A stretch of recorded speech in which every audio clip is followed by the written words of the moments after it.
He stood trembling in the auction yard, nothing but skin scars and silence. A forgotten golden retriever, once proud, now limping, hollow-eyed, waiting to be discarded like junk no one claimed. No one even looked at him.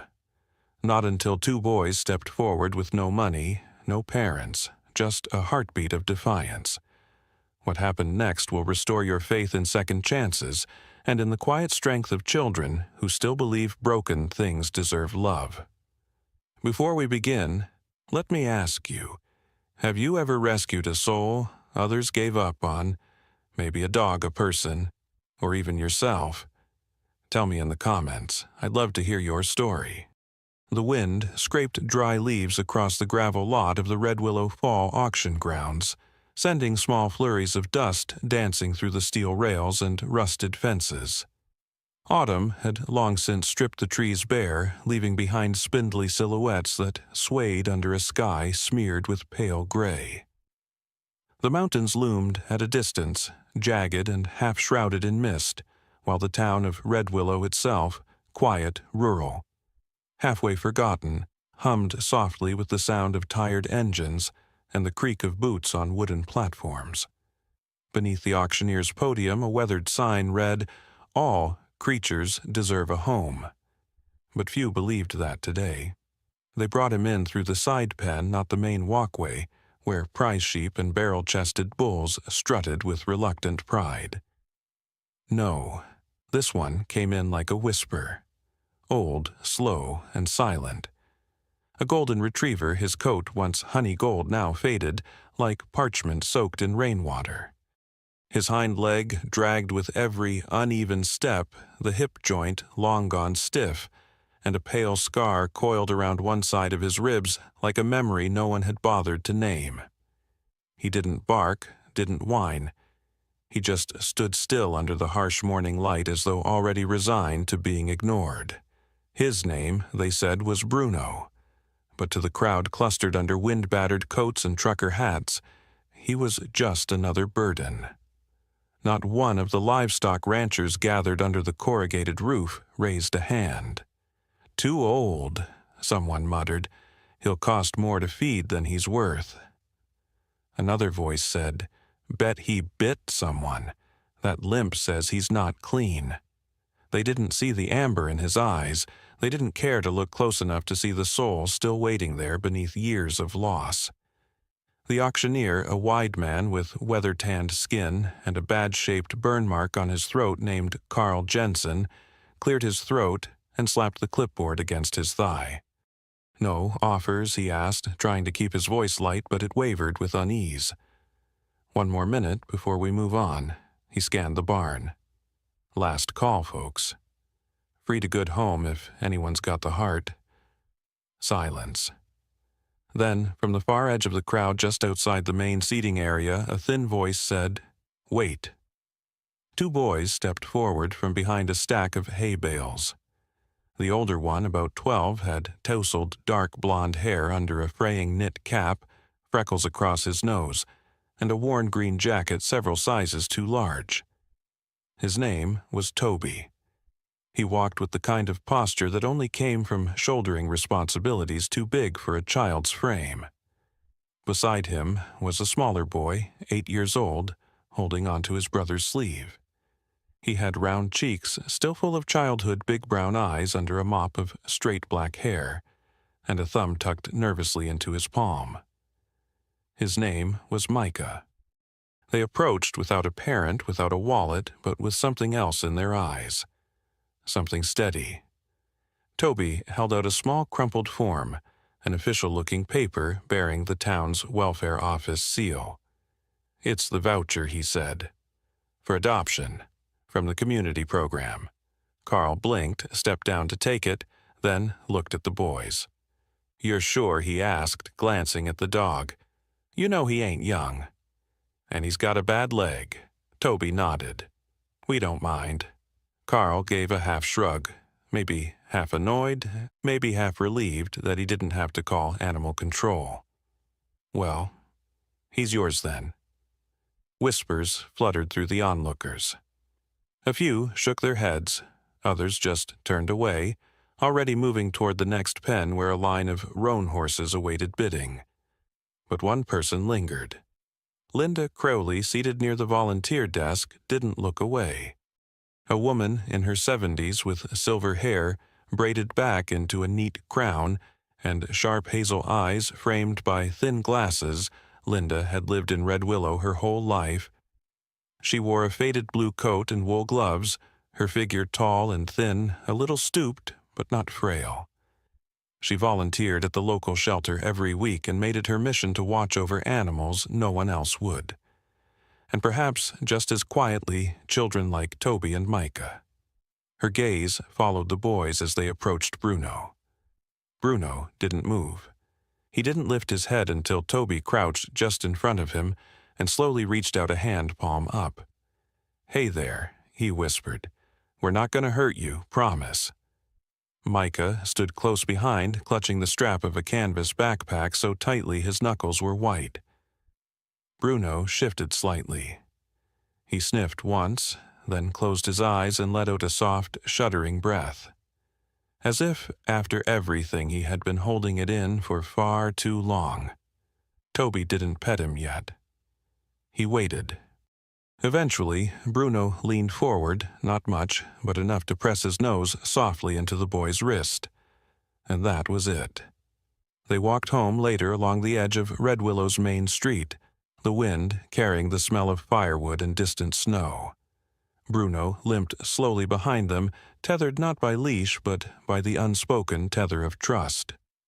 They didn't speak much on the walk. Micah offered Bruno half a sandwich he'd been saving. Bruno sniffed it, then ate slowly, chewing as if unfamiliar with gentleness. At the edge of town, Linda watched them disappear down the gravel path toward the houses near the old Mill Creek. She didn't say a word, just noted it in her mind. 2 boys, 1 old dog, and something about the way they walked, like maybe they'd all been waiting for this moment to find each other. The old cabin at the edge of Mill Creek Road stood like a breath held too long. It was built decades ago by their grandfather, all pine wood and creaking beams with ivy creeping up one side, and the scent of old smoke woven into every wall. Surrounded by brittle trees and a sloping hill that caught the wind just right, it offered a quiet not found elsewhere in Red Willow. After the accident, when Toby and Micah's parents died on a rain-slicked highway just west of Canyon Hill, the boys moved in with their grandmother. But after she passed away that spring, the house remained theirs through a guardian arrangement with the church and weekly welfare checks. It was a kind of solitude that felt both sheltering and heavy, like the world had drawn a line around them and told them to stay within it. The sky was already turning to dusk when the boys returned home. Bruno limping behind them, his breath shallow from the walk. The wind had grown sharper. Brown pine needles danced along the porch, and a wooden wind chime clinked dully in the cold. Inside, the air was warmer, but still smelled faintly of dust and the long absence of anyone who truly laughed here. Toby dropped his backpack near the door and knelt by the fireplace, fumbling with kindling. Micah disappeared into the back room without a word, returning moments later with a thin yellow blanket he laid gently near the hearth. Bruno stood in the doorway for several long seconds, tail still gaze uncertain, as if waiting for permission. Toby didn't speak. He just tossed a match into the crumpled paper, coaxing flames to life.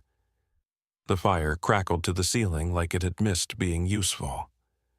Only then did Bruno step inside each footfall, slow and cautious, and curl himself onto the blanket, careful to leave space between himself and the boys. He didn't sigh, didn't sleep. He just stared at the fire with eyes too old for a dog still breathing. Toby leaned back on his hands, watching him. He hasn't barked once he whispered. He doesn't have to, Micah said softly from the floor.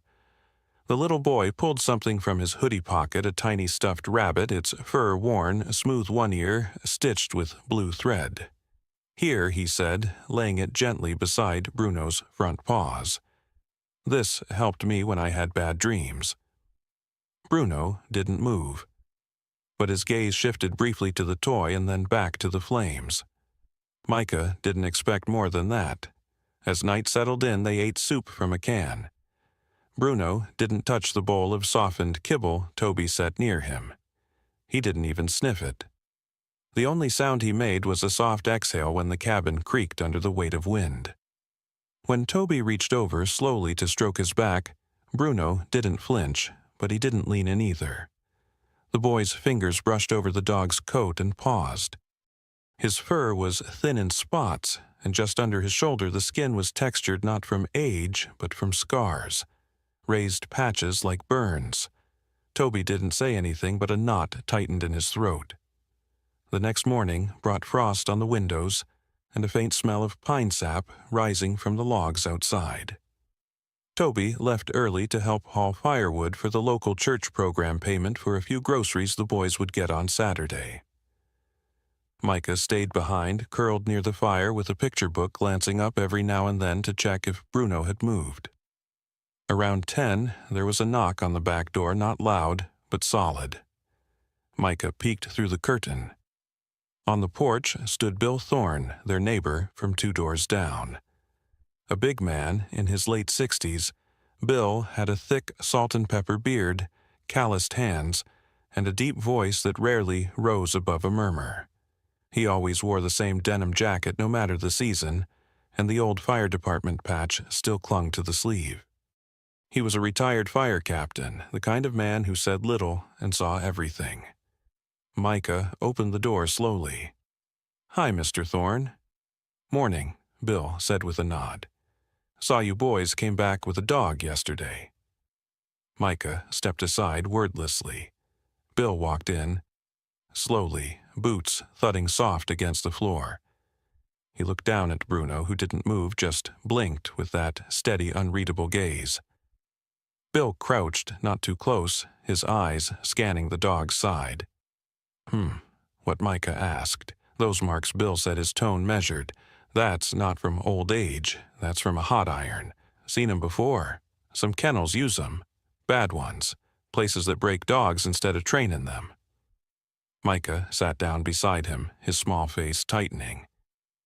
"Can they get better?" Bill looked at the boy, then at the dog. Dogs remember, some more than others. But they can forgive. That part's harder for people, I think. He stood again and headed for the door. "If he ever panics, don't try to force him. Let him come to you, and if you ever need anything really, just knock." Micah nodded. "Thank you." Bruno lifted his head for the first time since Bill arrived and watched the man leave. That night, Toby came home with blistered hands and a plastic bag of groceries. He unpacked a small tin of tuna and a loaf of bread, offering the fish to Bruno in an old cereal bowl. This time, Bruno sniffed, then licked slowly 2 bites, and then he stopped. "It's okay," Toby said, wiping sweat from his brow. "You can eat later."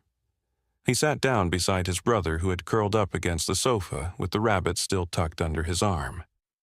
"Mr. Thorne came," Micah said. "He said Bruno's scars are from a bad place." Toby didn't answer right away. He looked across the room at the dog curled by the fire. "We've got scars too," he murmured. The fire flickered, and for the first time Bruno made a sound, not a bark, not a whimper, but a soft hum deep in his chest, like an old piano key pressed once and let go. It wasn't loud, but it was enough. The rain began in the late afternoon, a soft, deliberate drizzle that swept across the rooftops of Red Willow and tapped gently on the windows of the old cabin. It turned the hills behind the house into ghostly shapes and filled the chimney flue with a low moan that sounded like someone sighing from the past. Inside, the fire still crackled softly, casting shadows that stretched across the wooden floor and warmed the space with its gentle glow. Bruno lay curled near it, his head resting on one paw, eyes barely open but watchful. Dinner was simple leftover rice mixed with warm broth for the boys and a separate bowl for Bruno. Toby placed it beside the dog and sat down quietly on the floor. Only then did Bruno shift forward and begin to eat slowly and cautiously, lifting each bite as if it were fragile. Toby didn't speak. He just sat cross-legged, elbows on knees, watching with quiet awe as the old golden retriever trusted him enough to eat. Micah watched from the couch, wrapped in the yellow blanket. "He won't eat unless you're near," he whispered. Toby nodded. "I don't think it's about food. I think it's about safety." Bruno finished half the bowl, then returned to the blanket near the fire. He didn't curl away this time. He stayed facing them. The room held a stillness that didn't feel empty anymore. It felt shared. Later that evening, Toby rummaged through the old basket of pet supplies their grandmother had kept beneath the pantry shelf. Most of it was outdated, cracked collars, a faded leash, a half-empty bottle of flea spray, but he pulled out one old leather leash still intact and laid it by the door, just in case they needed it for walks. Micah, sleepy but curious, picked it up to inspect the tag attached. The leather was dry, and as he turned it over in his hands, the metal clip slipped from his fingers and clanged loudly against the hardwood floor. The effect was immediate. Bruno jerked upright, his body stiff as a drawn bow. His eyes flared wide, and he scrambled backward, knocking into the wall with a thud, tail tucked, chest heaving with shallow, rapid breaths. He let out a low, guttural whine, not aggressive but full of panic. Then he bolted toward the door, claws scraping the floor. Before either boy could react, Bruno shoved himself through the barely cracked door Toby had forgotten to latch and vanished into the rain. "Bruno," Toby shouted, stumbling to his feet. Micah's face crumpled in horror. "I didn't mean Toby. I dropped it. I didn't mean to." "I know," Toby said, already pulling on his boots. "Stay here. I'll find him." "I'm coming too," Micah cried, already chasing after his brother, tears bright in his eyes. Outside, the world was drenched in night and storm. The trees swayed under wind-whipped rain, and the path down Mill Creek Road turned slick and treacherous. Toby and Micah split up by instinct, Toby heading toward the footpath along the old orchard, Micah circling the side with the broken fence. They called Bruno's name until their throats were raw, but the only answer was the wind dragging through the branches like whispers. It wasn't until nearly an hour later, soaked to the skin and shivering, that Toby stumbled down the slope near the creek where the rain had turned the earth to mud. His foot slipped on a slick patch of leaves, and he tumbled landing hard into the shallow runoff trench near the base of the hill. The water was freezing and laced with gravel. He gasped, struggling to sit up, pain blooming across his elbow and hip. "Bruno," he whispered, blinking away rain and dirt. "Bruno." Then, from the darkness, came the sound of wet footsteps. Not hurried, not panicked, just steady. A shape emerged through the curtain of rain, soaked, limping, trembling. Bruno. His coat clung to his body, the pale fur matted and clumped with mud, eyes wide but focused. He walked slowly down the slope toward Toby, ears low, tail still, and when he reached the boy he didn't bark. He simply pressed his wet nose against Toby's cheek, then licked him once gently like an apology, spoken in the only language he still trusted. Toby let out a shaky breath, tears mixing with the rain on his face. "It's okay," he whispered, wrapping one arm around the dog's damp neck. "You came back. You're okay." Micah arrived moments later, clutching an old lantern from the porch. His face lit up when he saw them. "Toby," he cried, skidding down the slope. "You found him. He found me," Toby said, standing with Bruno's help.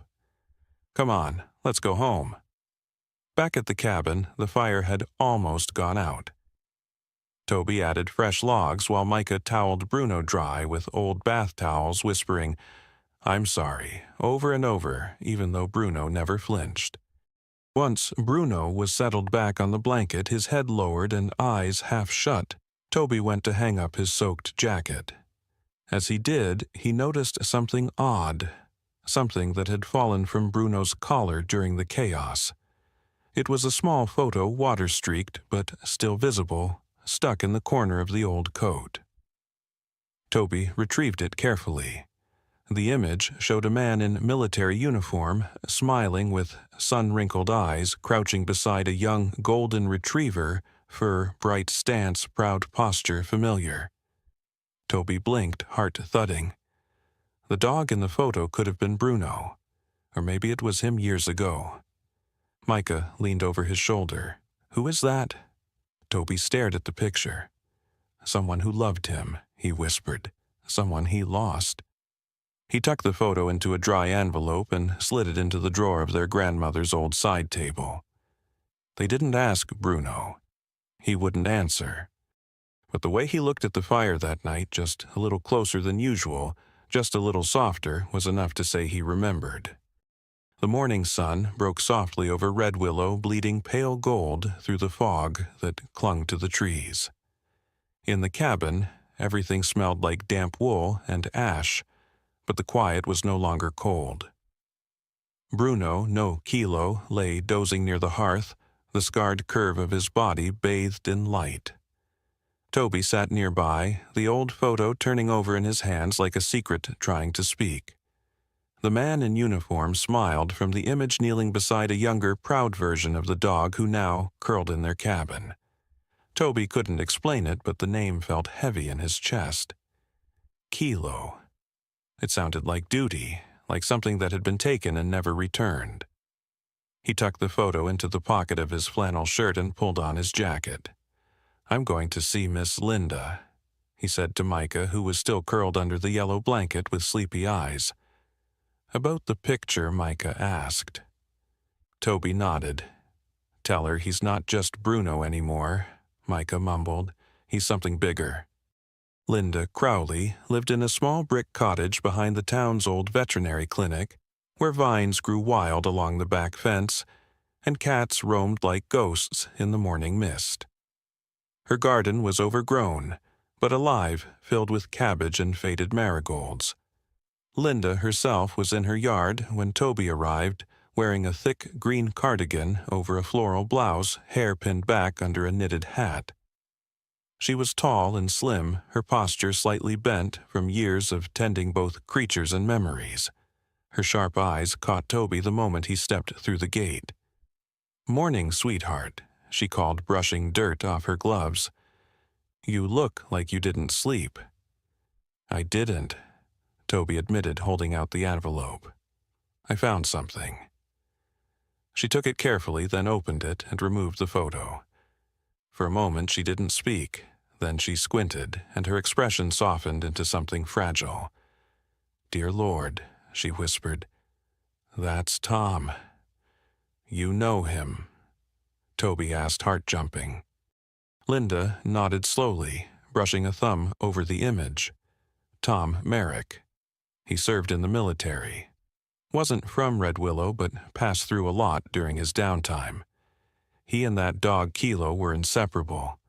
Always said the dog saved his life in Afghanistan. But he disappeared years ago. Last I heard, he tried to blow the whistle on a K-9 training facility out in eastern Colorado. Dogs came back broken. Some didn't come back at all." Toby's throat tightened. "You think Kilo was one of those dogs?" Linda looked at him for a long, quiet second. "Toby, I think that dog is Kilo. I think that's why he reacted the way he did to the leash. I think he remembers everything." She stepped back inside her cottage and returned a few minutes later with a box. It was dusty, tied with twine. "I kept this," she said, "because Tom once stayed in my guest room. Said it was his way of hiding things in plain sight. It's mostly just papers and notes. But there's something in here you should see." They opened the box together on her porch. Inside were letters with military insignia, a folded map marked with red circles, and near the bottom a circular brass medallion, dulled with age but still legible. Toby picked it up with trembling fingers. Kilo. Loyalty beyond fear. The lettering was worn, but the words bit clean through the metal. That's his Linda said. Tom had it custom-made after their last deployment. Said no one should forget what Kilo did for his unit. Toby closed his fingers around the medallion. Someone did forget, he said. Or they wanted us to. Linda exhaled slowly and sat down in the old rocking chair near her porch rail. After Tom filed his complaints about the abuse, everything got quiet. Real fast. The facility was audited, but the files were redacted. Tom told me someone inside buried the truth. He said if anything happened to him, someone needed to find Kilo, but then he vanished. Some say he ran. Others think she trailed off. Well, doesn't matter now. What matters is Kilo's alive, and he found you. Toby stared at the photo again. Do you think he remembers Tom?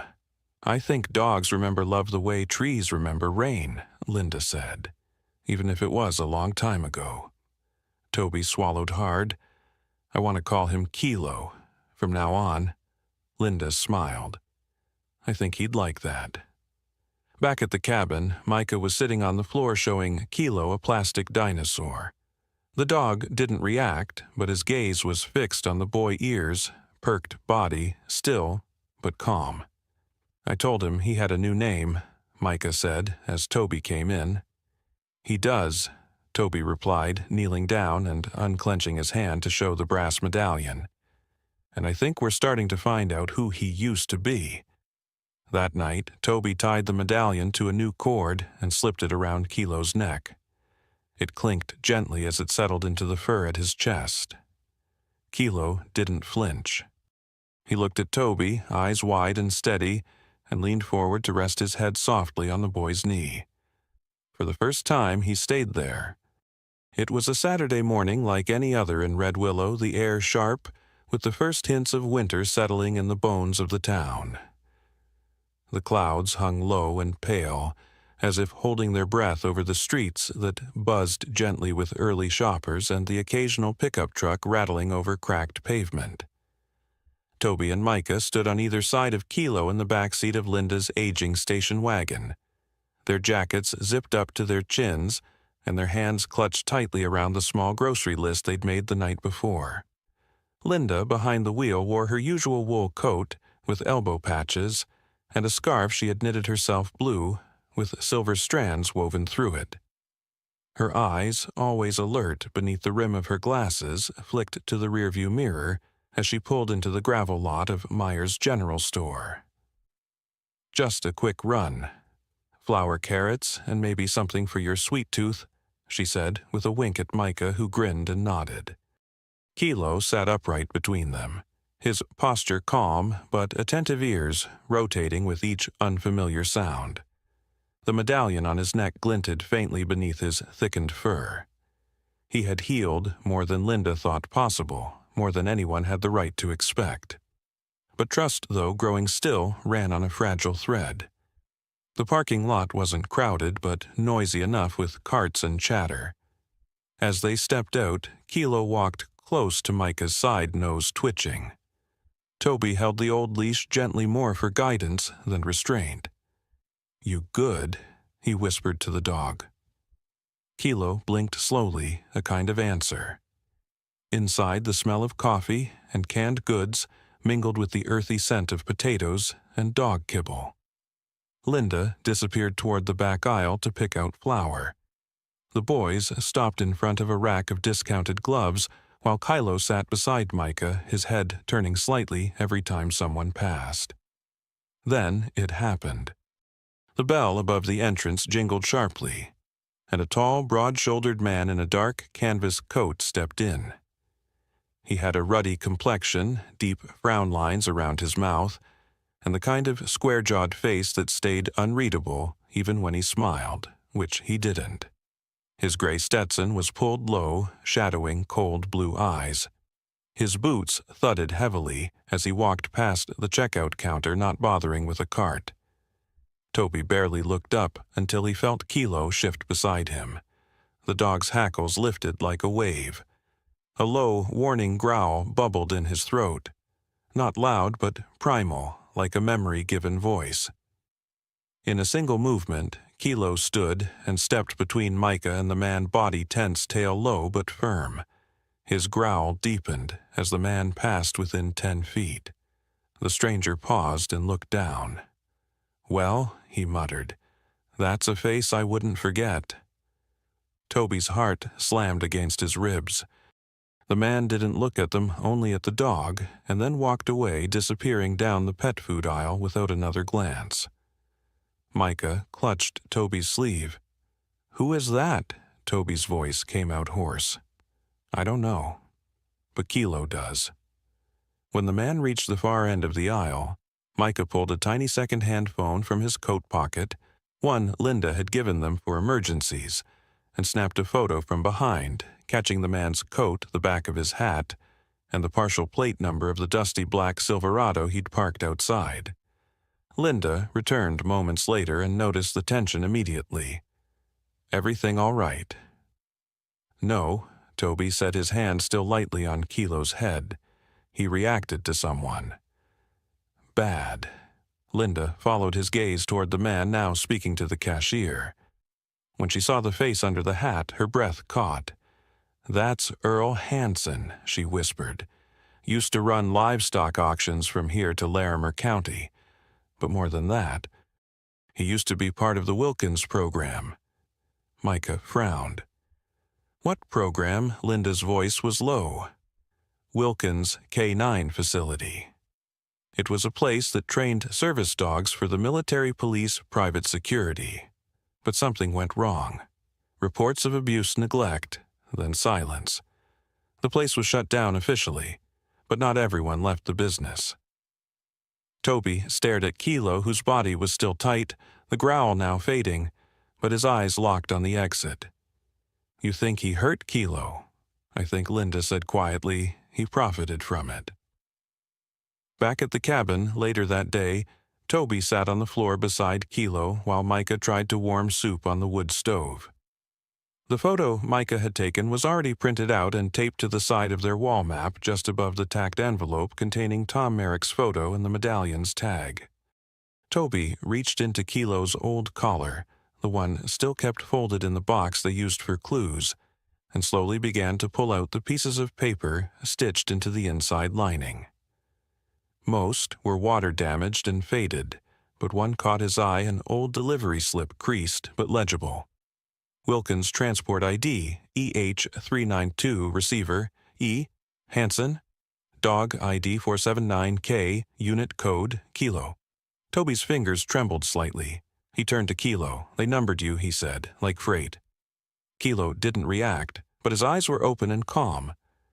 For the first time, Toby thought he saw a flicker of something there, not pain, but resilience. Micah came over with 2 bowls of soup sitting cross-legged beside them. "Do you think we're supposed to do something about it?"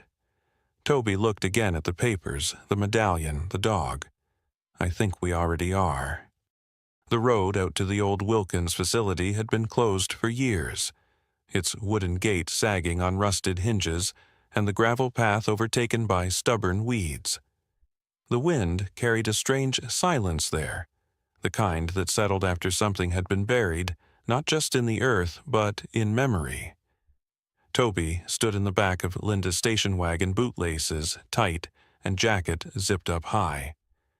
Micah sat beside Kilo in the back seat, his face, solemn eyes trained on the window like he was preparing himself for whatever lay ahead. Linda gripped the wheel with steady hands. Her face was tight with something unreadable, not fear, not dread, but resolve. She wore a gray raincoat with a patch sewn on the left arm, a faded emblem of the Red Willow Humane Society, where she'd once volunteered nearly full-time before the shelter burned down in a winter storm 5 years ago. "We won't be long," she said. "But stay close. This place, it was never kind to animals." Kilo hadn't made a sound the entire ride. But when Linda turned the corner into the narrow tree-lined road that led to the back of the facility, his ears perked up. His breathing grew shallow and his nose began to twitch. Toby leaned forward. He remembers. The facility itself was no more than bones, now twisted wire fences, patches of scorched concrete, and a field where wild grass had begun to reclaim what was left. The structure had collapsed from disrepair, its roof caved in and metal siding corroded to dust. But beyond that, in the clearing past, the back fence was an overgrown stretch of earth that didn't look quite right. The grass there was newer, shorter, and in the middle of it was a low mound barely noticeable unless you knew what to look for. Kilo approached it slowly. His pace was careful ears, back tail low. He sniffed once then again, then began to dig, not frantic, but deliberate, like unearthing something sacred. Toby and Micah knelt beside him, using their hands to clear away the soft dirt. Linda stood watch behind them, scanning the horizon, her jaw clenched. After several minutes, Toby's fingers struck metal. It was an old ammo box, the kind used in military supply chains, green rectangular, rusted at the hinges. A faint red X was spray-painted across the lid. It took effort to pry it open. The hinges groaned like they hadn't moved in years. Inside, wrapped in a crumbling plastic sheet, were objects that breathed with the weight of the past, laminated ID cards, torn vet records, and photographs sealed in a cracked folder. Toby's breath caught as he pulled them out. The first image was of a golden retriever, younger, leaner, but unmistakably Kilo. He stood beside a chain-link enclosure, ribs visible, muzzle, raw, eyes hollow. The background bore the same faded wall as the ruins behind them. Micah touched the corner of the photo gently. "It's him," he said. Toby turned to the paperwork. Most of it was clinical weight logs, feeding schedules, injury reports. But one page torn from a ledger was different. It had the Wilkins logo at the top and a bold title, Auction Transfer Manifest. No medical required. Below it, handwritten in thick black ink, was a list of dogs with transport numbers. Next to each, a checkmark and a location. Kilo's ID 479K was listed near the top, and at the bottom, in hurried scrawled cursive, was a signature Toby didn't have to read twice. E. Hansen. Linda stepped closer, her voice low. "Take a picture." Toby nodded, pulling out the phone and snapping several images. He laid the papers out beside the box and photographed each item methodically, hands shaking slightly. "It's all here, everything they did." Micah picked up a small notebook tucked in the bottom corner. Its leather cover was peeling, but the pages were still intact.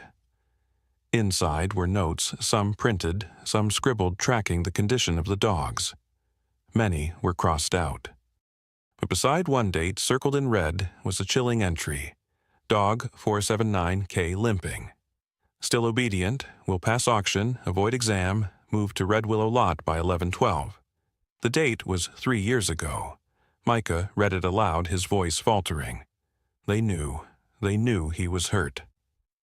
Linda closed her eyes, and they sold him anyway. Kilo stood at the edge of the open box. He didn't move forward. He didn't bark. He just stood there, eyes fixed on the broken remnants of his past. Then, slowly, he lowered his head, his snout brushing against the folder with the photos. His breath caught in his throat and his body shivered once. His eyes shone not with fear, but grief. Toby moved beside him, placing a hand on the dog's shoulder. "We found it, Kilo. We know what they did." For a long moment no one spoke. The wind passed through the trees with a hollow rustle, and the grass swayed gently like the land itself was exhaling. Linda stepped back and looked around the clearing. "We can't leave this here. Someone could come looking." Toby hesitated, then closed the box again, locking it. We'll bring it to the sheriff. If they still won't act, we'll find someone who will." They left the site in silence. On the way back to the car, Kilo kept glancing behind like something had finally been left there. Not just the past, but the burden of carrying it alone. Back home, under the soft light of evening, Toby laid the documents out on the kitchen table and carefully filed each piece into a folder labeled Kilo, Evidence. On the front, he wrote one word in thick black ink, Truth. The sky over Red Willow was overcast, a wash of pewter light that made every rooftop and treetop seem subdued. The snow hadn't come yet, but the air hinted at it, clean, metallic, full of things unsaid. Inside the cabin, the table was cluttered with papers. Photographs from the ammo box medical records, the manifest bearing Earl Hanson's signature.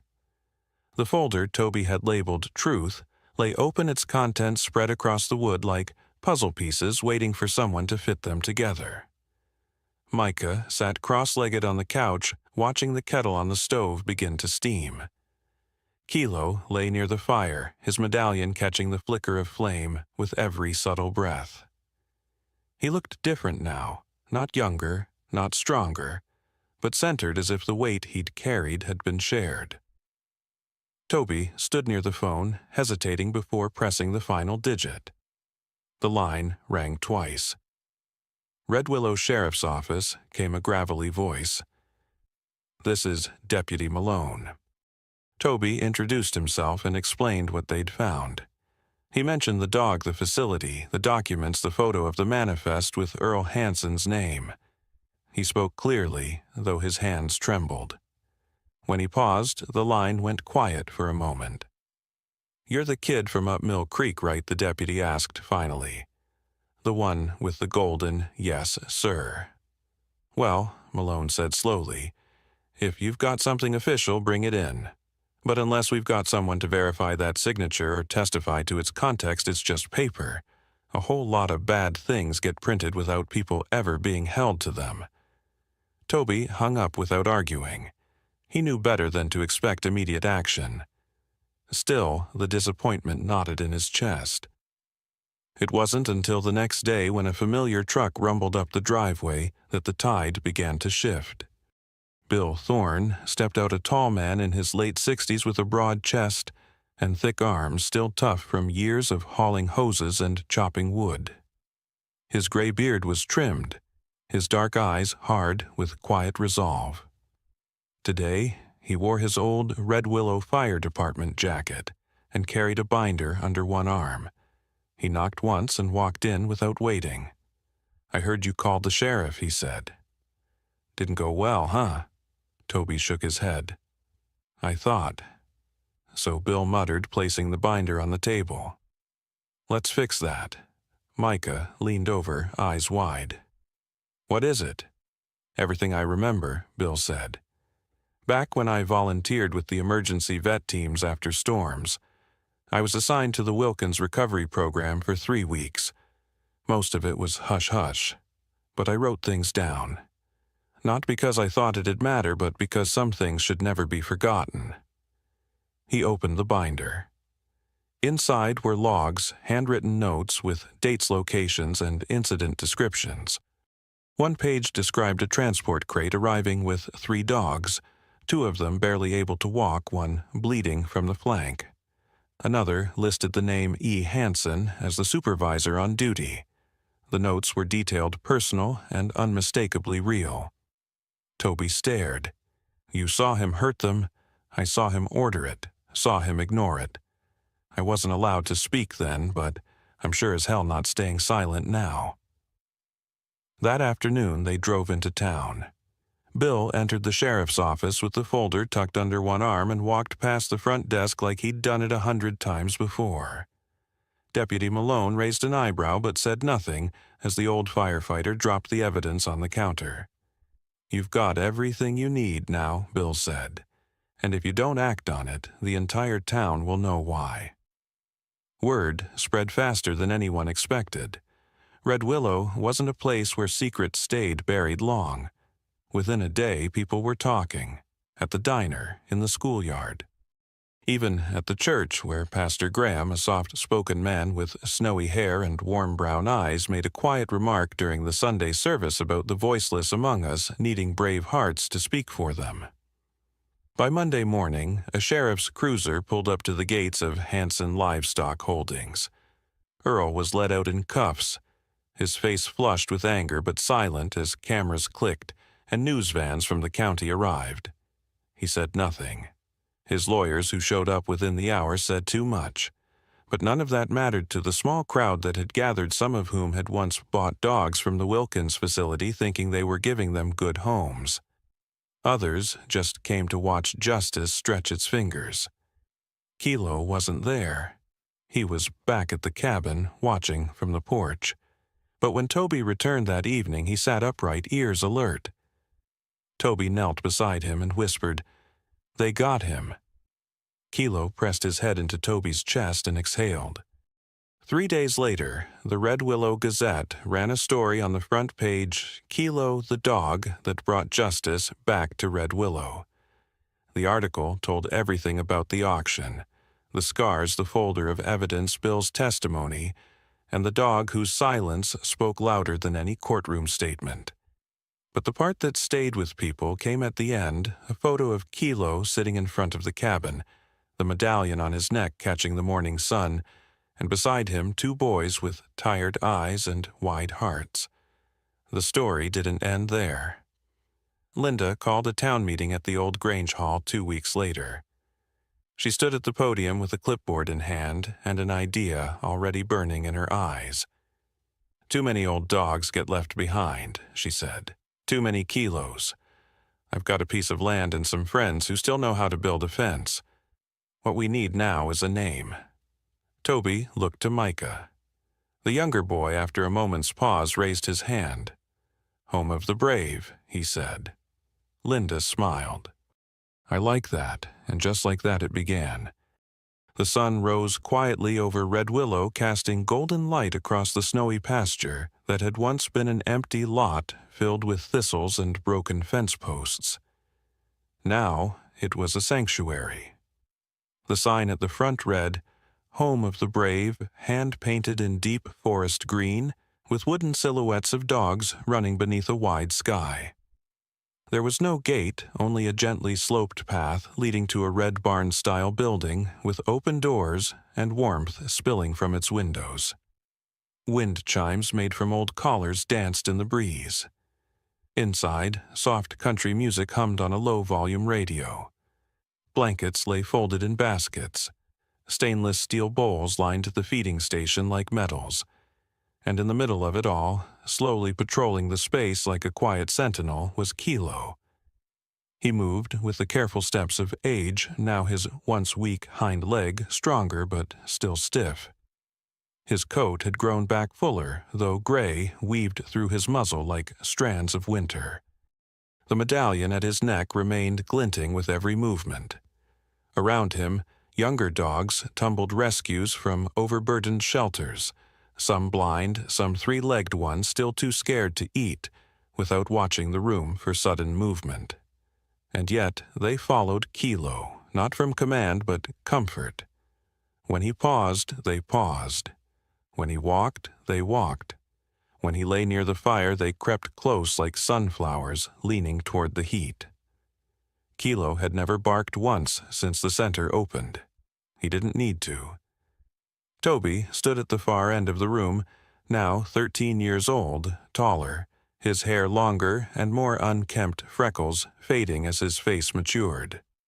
He wore a brown hoodie with a patch sewn on the chest, a paw print over a heart.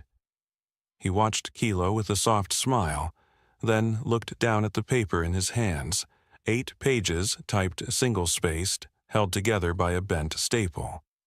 "Micah," he called. Micah emerged from behind the storage room door, a bit shorter, still round-cheeked at 9, now wearing a faded blue beanie and mud-splattered jeans. "Did you finish it?" he asked. Toby nodded. "Yeah, I called it Miracles Come From What Others Leave Behind. That's what you said the night we found him." "I know, but I think more people need to hear it now." The essay told Kilo's story, not just the abuse, not just the rescue, but the transformation. It spoke of how a dog who had every reason to give up had instead led others toward healing, how silence could be strength, how every creature left behind might still hold a miracle if someone would just stay long enough to find it. Toby had submitted the essay for a nationwide youth writing competition about compassion and change. He hadn't expected much, but 3 weeks later the inbox exploded. Blogs shared it. Pet rescues reposted it. A major dog food company offered to sponsor 3 new runs at the shelter. And a national rescue campaign adopted its closing line as a motto: "He didn't bark. He led." Linda stood outside now beside the sculpture unveiled that morning. She wore a long wool coat and thick gloves, her white hair tucked beneath a felt hat. The statue was carved from cedar, smooth and slightly rounded, showing Kilo standing tall medallion on his neck, his gaze not downward but forward. Beneath his paws the plaque read, "He didn't bark. He led." Around the statue the snow had melted in a neat ring, perhaps from the warmth of the ground, perhaps something else.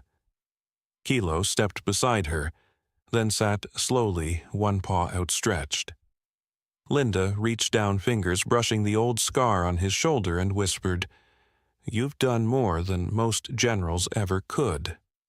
That afternoon, a school bus arrived from the county elementary, and children poured out in colorful jackets and boots, holding toys, food, and blankets to donate.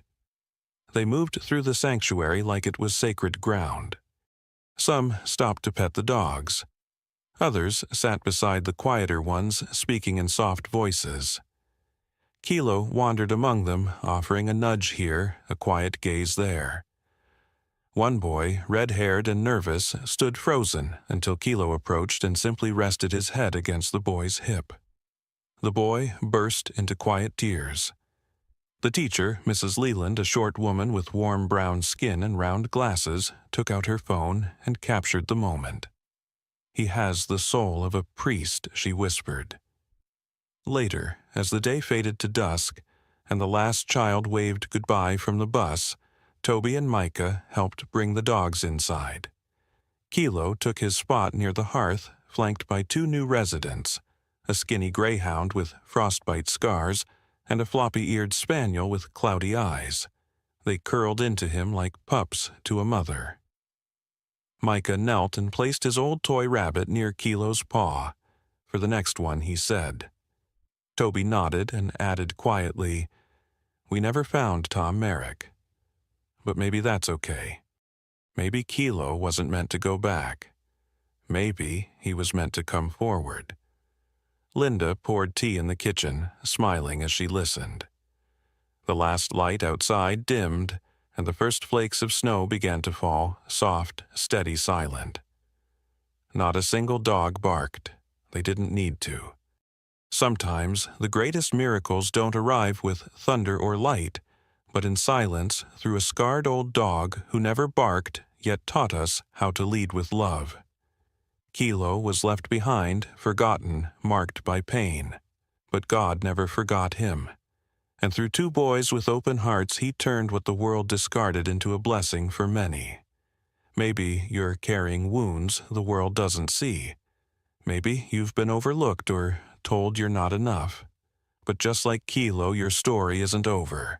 There is purpose in your pain, healing in your silence, and grace waiting in the corners of ordinary life if you're brave enough to stay kind. So today, choose to believe in second chances, in the quiet work of compassion, in the way God rescues, not just with mighty hands, but through small ones like those of children or a trembling paw. If this story moved you, please share it with someone who needs hope. Comment Amen if you believe that every soul deserves love no matter how broken. Subscribe to Kindred Creatures for more stories like this, and let's keep spreading light. May God bless every viewer, every animal in need, and every heart that chooses love over fear.